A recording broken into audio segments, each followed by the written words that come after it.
siguro after 15 years in the industry, ano yung tatlong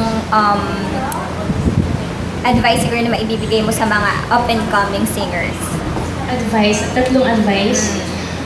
Siguro to never give up and to continue pursuing your dream. Kasi it's always hard. Kasi maraming magaling, maraming maganda, maraming talented. But they have to believe in their talent and sa sarili nila para mag-succeed sila and to just continue working for their goal. Second would be to have guidance from your parents or from whomever, like your management, and to listen and to listen to their advice and to follow and try to do better all the time.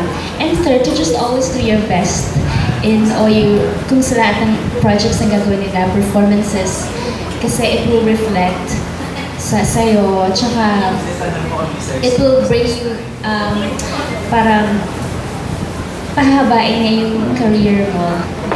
Okay, tapos may we know kung paano mo napili si Eric Santos and si JR as your special guests for the concert? Yung mga special guests in the concert are JR, KZ, and Eric Santos. Si JR, kahit ever since naman, partner na kami when it comes to music, kahit sa kabila pa lang kami, diba? So I'm just really happy na kahit hanggang ngayon, mga kasama ko pa rin siya sa stage.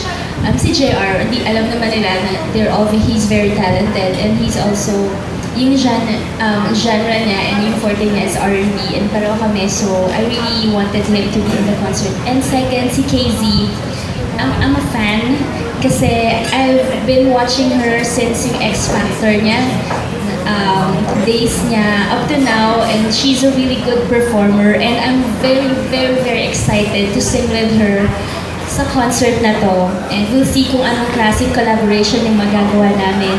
And third, si Eric, first time ko siya makakasama live on stage, and alam naman natin kung gaano ka-powerful yung voice ni Eric, and masarap din makasama on stage and to have a duet with Eric Santos. Siyempre, si Eric parang makonsider na rin siya as pwede na siyang haligin ng music industry dahil he's been in the industry for so long also.